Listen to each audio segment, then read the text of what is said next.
Transforme le jardin en étang, en source d'eau.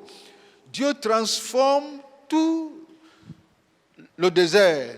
Ce n'est pas les enfants d'Israël qui sont allés vers la montagne, vers le rocher, mais c'est l'eau du rocher qui vient vers là où se trouvent les enfants d'Israël.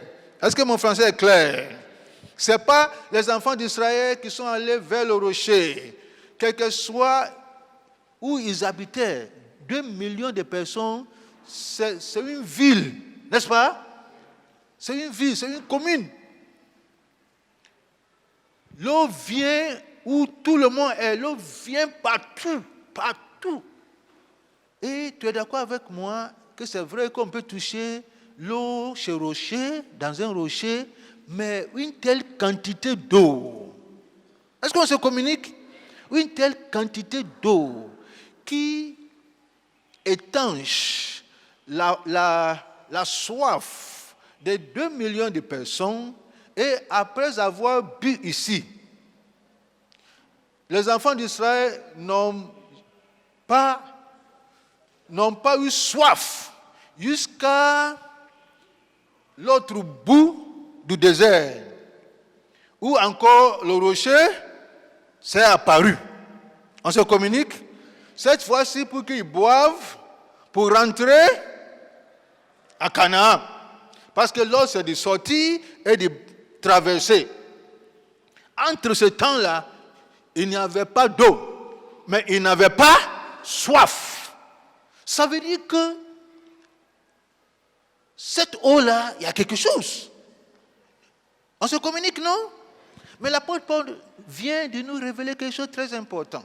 L'apôtre Paul dit, nos pères ont bu des breuvages spirituels. Ce n'est pas une eau ordinaire. Ce n'est pas une eau de soda CI. Ce n'est pas une eau ordinaire ou naturelle. Et ça me rappelle de ce que Jésus dit. Ce que Jésus a dit à cette femme, j'ai une eau.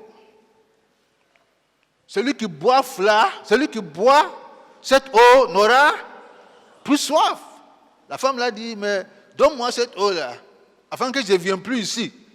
Et après il dit, mais où est ton seau? Jésus lui a dit que tu n'as pas besoin du seau pour boire cette eau-là. Alors, c'est une eau spirituelle. Ça, c'est un. De deux, Paul nous dit, ce rocher est un rocher, oh aide-moi, est un rocher spirituel. Si Paul nous dit que c'est un rocher spirituel, ça veut dire que Paul voulait nous dire que ce rocher dont l'eau a étanché la soif des enfants d'Israël n'était pas un rocher qui existait là-bas. Ce n'était pas un rocher physique. Un rocher, aide-moi, donne-moi le nom de montagne. C'est pas Kilimanjaro. Ça veut dire que, suis-moi bien, ça veut dire que, et l'apôtre Paul dit encore, ce rocher-là les suivait. Et tu es d'accord avec moi qu'un rocher est immobile. Une montagne est immobile. Un roc est immobile. Un caillou est immobile. Mais ce rocher-là n'était pas immobile. Il était mobile. Où les enfants d'Israël vont, ce rocher-là les suivait. Oh, j'ai compris ce que les enfants d'Israël disent. Le rocher n'est pas comme notre rocher. Est-ce que tu peux dire ça à quelqu'un? Mon rocher n'est pas comme ton rocher. Ma force n'est pas déterminée par ma taille. Ma force n'est pas déterminée par ma couleur, ma force n'est pas déterminée par ce qui est dans ma poche. Par ce qui est dans ma poche, ma force est déterminée par le rocher qui me suit. Ma force est déterminée par le rocher qui me suit. Le rocher n'est pas comme le nôtre. Le rocher ne peut pas le suivre. Le rocher est mobile, est stationné, donne-moi des mots, est statique. Dès qu'ils sont éloignés de leur rocher ne peut rien faire. Nous avons vu quand les Philistins sont venus combattre les enfants d'Israël et Dieu a donné la victoire aux enfants d'Israël. Les Philistins ont fui, ils ont laissé les idoles. Les idoles ne peuvent pas aller chez eux. Les enfants d'Israël disent, leur rocher n'est pas comme le nôtre. Avant la fin de ce message, ce que tu veux que tu retiens, et que je ne sais pas qui est en face de toi, qui te combattre, et qui t'a assigné à la justice, et qui a fait ce qu'il peut faire, mais je suis là pour te dire que le rocher n'est pas comme ton rocher. Le rocher n'est pas comme ton rocher. Ton rocher n'est pas un rocher mobile. Immobile. Ton rocher n'est pas un rocher statique et stationné. Mais ton rocher te suit. Te suit. Ton rocher te suit. Alléluia. Oh, notre rocher n'est pas comme le rocher. Est-ce que tu peux lever la main, déclare par la foi, le rocher n'est pas comme mon rocher. Le rocher n'est pas comme mon rocher. Paul dit, le rocher, l'eau qui sort du rocher, ce n'est pas une eau ordinaire. Et je comprends pourquoi les enfants d'Israël n'ont pas eu soif jusqu'à l'autre bout du désert. Le rocher est un rocher spirituel, est un rocher invisible, intangible. Mais comme, suis-moi bien, regarde-moi, mais comme le rocher les suivait, le rocher savait qu'à ce moment-là, mes enfants auront soif et ils vont parler de boire. Ils vont fatiguer mon serviteur Moïse. Alors, le rocher les a précédés à un endroit précis et le rocher qui est céleste, le rocher qui est invisible, qui est intangible, s'est transformé en vrai rocher. Ça veut dire en rocher tangible, en rocher physique, en rocher touchable. Positionné là-bas. Pour les enfants d'Israël, c'est une affaire normale. Et maintenant, Dieu dit à Moïse, ils ont commencé à parler de soif. Dieu dit à Moïse, n'est pas de problème, va taper. Prends ta verge, tape. L'eau va sortir. Si Moïse était quelqu'un, Moïse peut dire, mais Seigneur, on n'a jamais vu ce miracle-là. Depuis que je marche avec toi, je sais que mon bâton là, ça fait beaucoup de choses quand même.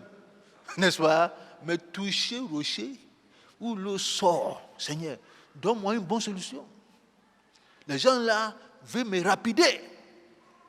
Moïse n'a pas dit ça. Tu sais, ce n'est pas tout ce que Dieu va te dire qui sont des choses que tu as déjà fait.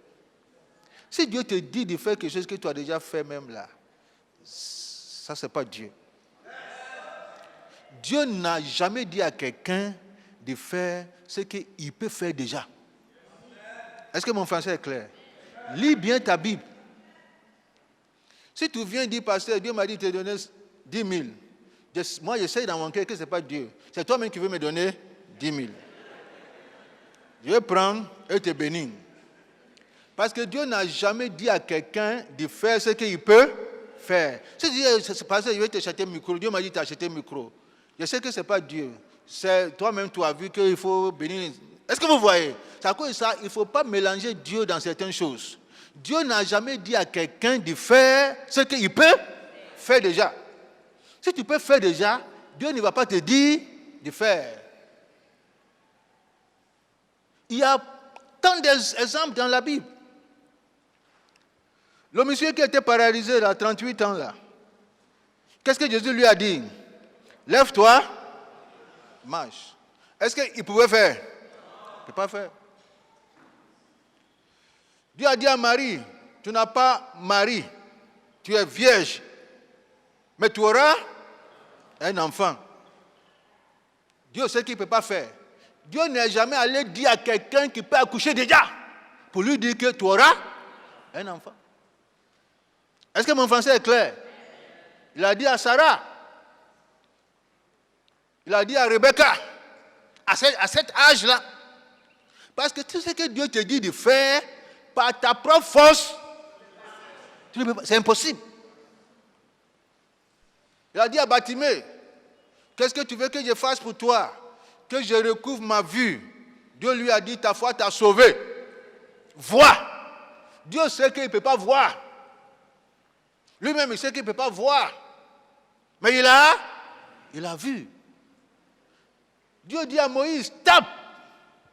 Moïse sait qu'il n'y a pas école où on dit que bâton peut taper, rocher, et l'eau va sortir, pas pour 2 personnes, pas pour 10 personnes, mais pour 2 millions de personnes. Moïse est intellectuel. Il a fait ses études à l'époque dans les meilleures écoles de la puissance mondiale de l'époque, qui est l'Égypte. Moïse n'est pas lambda. Un grand militaire. Il a fait de hautes études. Il sait que ça ne se fait pas. Il n'y a pas matière où on dit, tu prends bâton, pam, et l'eau sort. Mais Moïse n'a pas discuté. C'est ce que Moïse a fait. Je veux dire à quelqu'un que Dieu n'a jamais dit à quelqu'un de faire ce qu'il peut faire. Dis-moi Amen. C'est à cause de ça, il ne faut pas dire, Dieu m'a dit de faire. Si toi-même tu peux le faire. Et si Dieu te dit de faire, il ne faut pas dire, Seigneur, je ne peux pas. Comme tu ne peux pas faire là, c'est à cause de ça qu'il te dit de faire. Si tu peux faire là, c'est un homme qui va te dire de faire. Je vais vous donner plusieurs exemples, mais ce n'est pas ça qui est le message aujourd'hui. Est-ce qu'on se communique? Il y a des gens, Dieu leur parle, fais quelque chose. Ils regardent leur poche, ils regardent leur réseau, leurs relations, et ils disent, on n'y peut pas faire. Il y a ce pasteur que vous avez entendu parler, il s'appelle Oral Roberts. Il est jeune pasteur, et Dieu lui a dit de construire une université. Il n'avait pas d'argent. Il a accepté par la foi pour construire une université à Dieu. Dieu avait dit à un pasteur baptiste, avant de dire à Oral Roberts, a dit à un pasteur baptiste de lui construire une université. La même chose. Le pasteur baptiste a regardé les conséquences, etc. Et voici ce que Dieu va faire. Il y a un gars dans l'église du pasteur Baptiste là, qui est riche. Dieu lui a dit, j'ai dit à Oral Roberts de me construire une université. Il a accepté. Quitte ici, va l'aider. Et le gars est parti l'aider.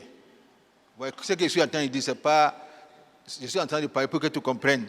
Va, quitte ici. Tu sais, Dieu te donne un fardeau, n'est-ce pas? Dieu te donne une conviction d'aller quelque part, n'est-ce pas? Pour aider. C'est ce que le monsieur a fait.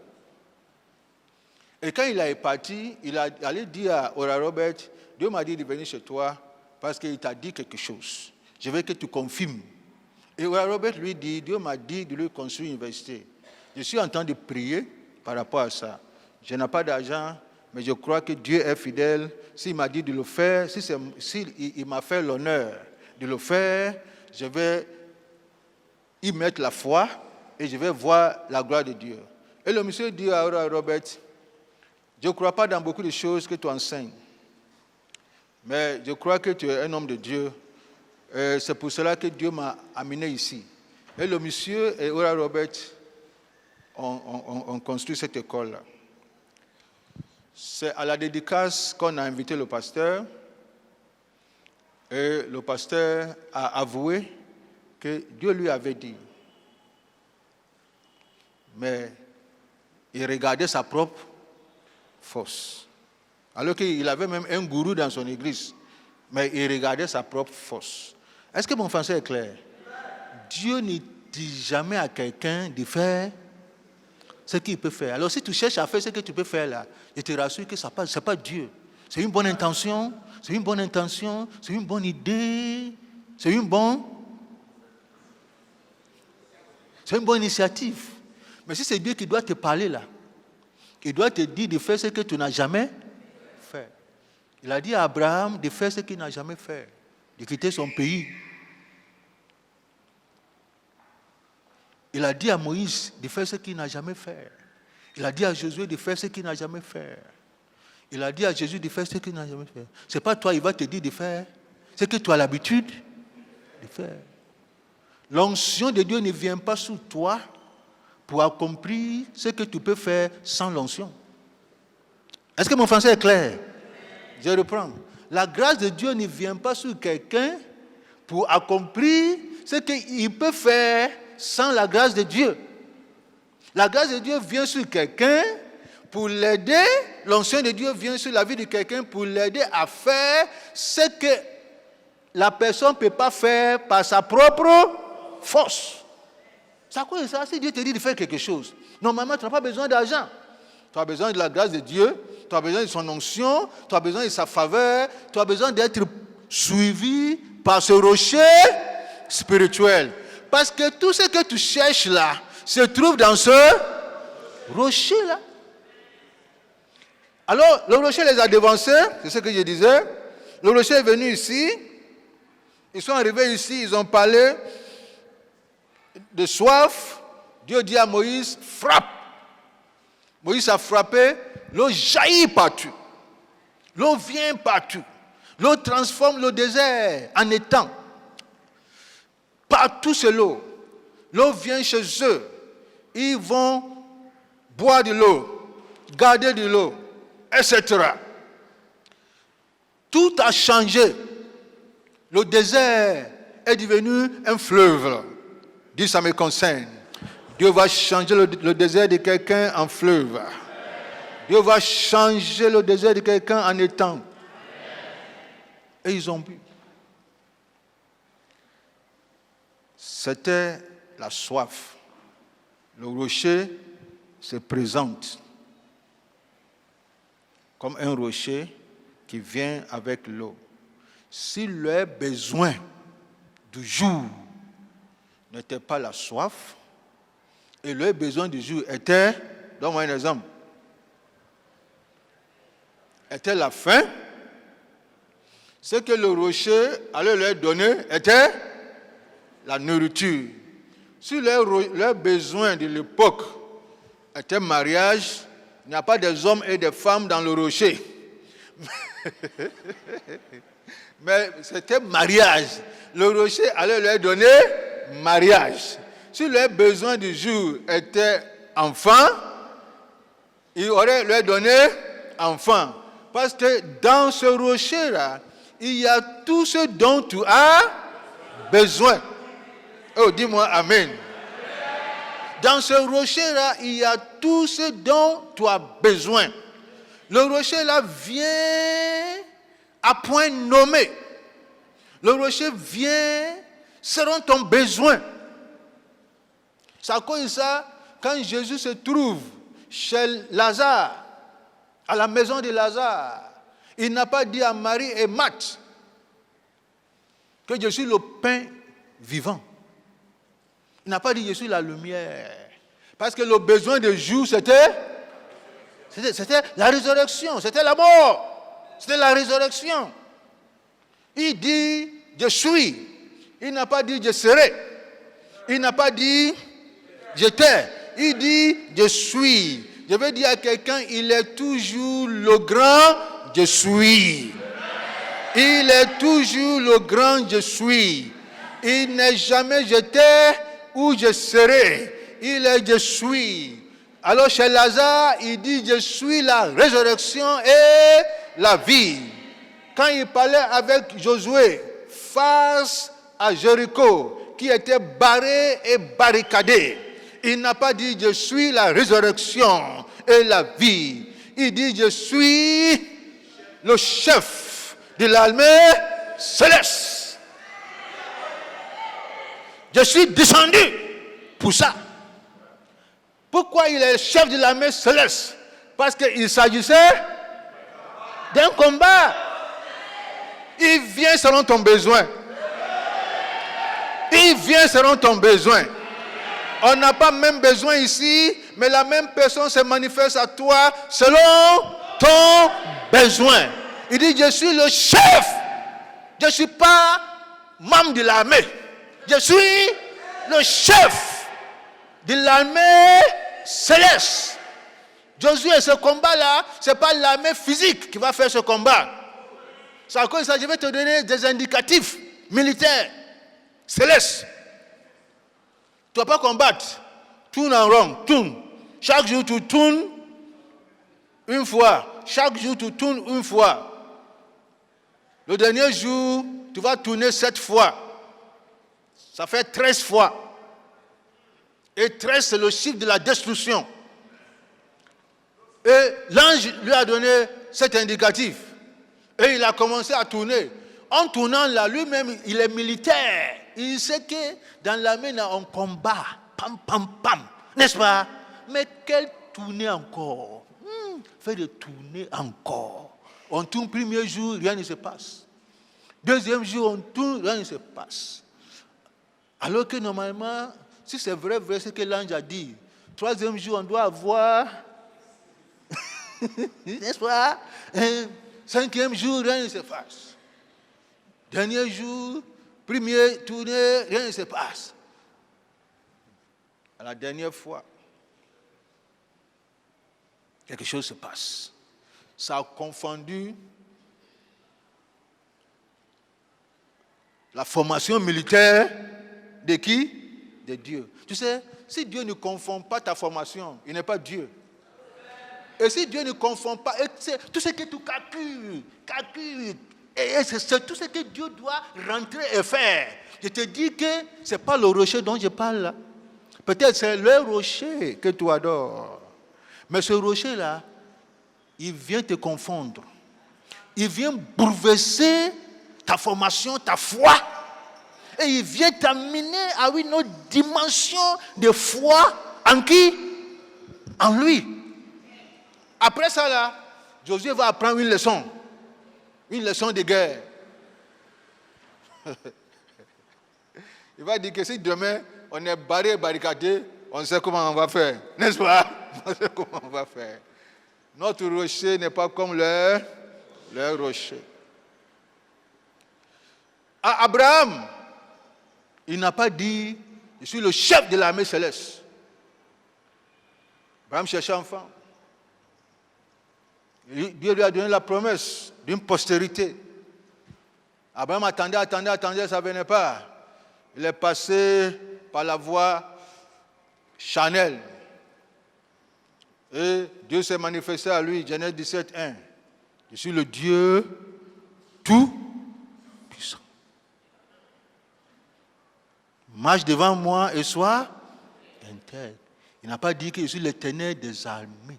Je suis le Dieu tout-puissant. Qu'est-ce que Dieu est en train de lui dire? Tu ne penses pas que je ne peux pas faire? Tu ne penses pas que ton âge là est un obstacle? Tu penses que ton âge est un obstacle? Tu penses que l'âge de ta femme est un obstacle? Je suis le Dieu tout-puissant. Il n'a pas dit je suis la résurrection et la vie. Il n'a pas dit je suis la lumière du monde. Il n'a pas dit je suis, aide-moi, le pain de vie. Je suis le Dieu tout-puissant. Je ne sais pas qu'est-ce que Dieu est en train de te dire, de qui il est. De qui il est, en fonction de ta situation. Peut-être qu'il ne va pas te dire je suis le Dieu tout-puissant. Il peut te dire je suis le Dieu qui guérit. N'est-ce pas? Le rocher, l'apôtre Paul nous dit le rocher était Christ. Le rocher était Christ. C'est ce rocher-là qui est céleste. Et c'est ce rocher-là, notre vie est fondée sur ce rocher-là. Dis-moi Amen. C'est à cause de ça, nous n'avons pas peur de qui que ce soit et de quoi que ce soit. Parce que nous avons un rocher qui n'est pas comme le leur. Nous avons un rocher qui est un abri, qui nous sert d'abri, de réconfort, qui nous sert de refuge, d'une haute retraite. Nous avons un rocher qui est invisible, qui peut se déplacer et qui peut venir là où tu es pour te donner tout ce dont tu as besoin. Alors, je t'encourage, Excellence, à fonder ta vie sur ce rocher. Et l'apôtre Paul dit, ce rocher était Christ. Christ était dans le désert. Et pour finir, ce miracle-là ne s'est pas produit en ville. Ce miracle-là s'est produit où? Dans le désert. Dans le désert.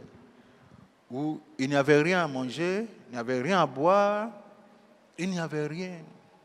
Il n'y avait rien. Et parfois, quand tu es dans une situation où il n'y a rien, où tu ne sais pas ce qui t'attend demain, le propriétaire de ta maison est en train de t'appeler et tu ne sais pas quoi dire. Quelqu'un est en train de t'appeler et tu ne sais pas comment répondre. Et tu arrives, ils sont à ce moment-là, dans le désert, où Moïse ne savait pas ce qui va se passer. Dieu n'a pas fait ce miracle-là avant, pour dire, Seigneur, j'active le miracle. Dieu n'a pas fait ça avant. Moïse ne savait pas ce que Dieu allait faire. Et je sais qu'il y a quelqu'un ici qui est à ce moment-là, dans le désert. Et tu ne sais pas ce qui va se passer. Mais si rien ne se passe, ce ne sera pas bon pour toi. Mais Dieu m'a chargé, il te dit, dans le désert, il va transformer ton désert en étang d'eau. Il va transformer ce désert. Ça ne sera plus un désert grâce à ce rocher. On va s'incliner. À toi les meilleurs fruits, disons dit que montagne.